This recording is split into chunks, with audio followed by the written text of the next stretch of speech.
I know we don't do all predictions. all of them. Yeah. Well, let's work. But let's make ourselves hostages to fortune. Right. So how many championship games have we seen this season? That have Viaplay 0. Right. So Halifax, Batley. There you go. Old West Yorkshire. So it gives Radio Leeds an excuse to go in case Leeds don't beat Wigan. Well, they beat Wigan. Comes out in a moment. I'm going Batley, London. Yeah, I think London with the home advantage will probably win, and I'd probably back Batley.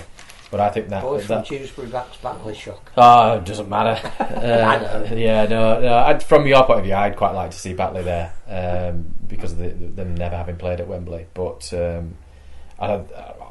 both could equally go either way, to be honest. But I think I'd go with London and Batley.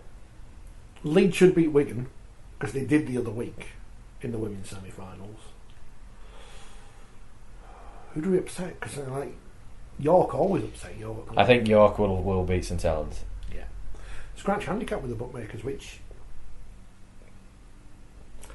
is interesting. York Leeds, then. Yeah. Narrative, isn't it? At least there'll be some Yorkshire presence at Wembley after a disastrous season for the White Rose teams. And in these the men's semi-finals, St Helens. I don't think Dickies could go anywhere. And by the way, I'll just put a caveat into all this.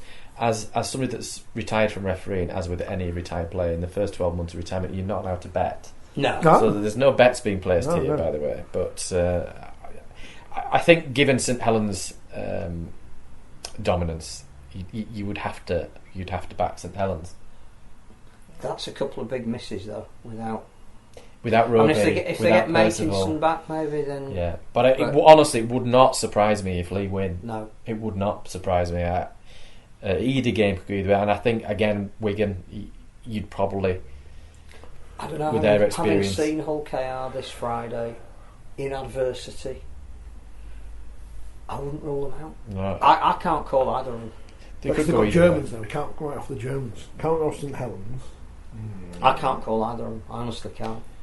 It's interesting because, as I've said earlier on, I think you go back 2 or 3 weeks with Hull KR, and I think you certainly would have probably backed Wigan, but I think are they getting players back with that performance last week? Either Lee or Hull KR to win, because I think there's a better story at Wembley. There's greatest respect to Wigan being the holders, Saints being the most dominant team, the Saints-Wigan derby. Everybody will say the only authentic derby, but we've seen that game. We've seen it countless times. We've seen that, and I really wouldn't mind a Lee or a Hull KR being in that final.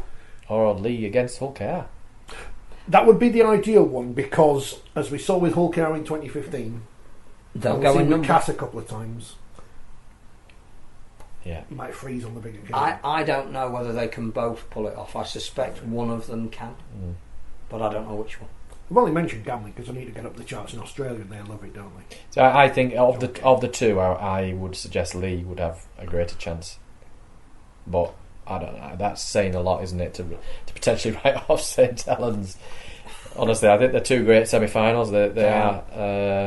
I'll certainly try to be watching them if we're not otherwise engaged. I should be watching them. It's always bound to try and hit John Wilkin on the head with a ball. Either Saints or Lee. Oh, don't be enticing violence. I'm not from the crowd, from the players. From the players, not the crowd, no.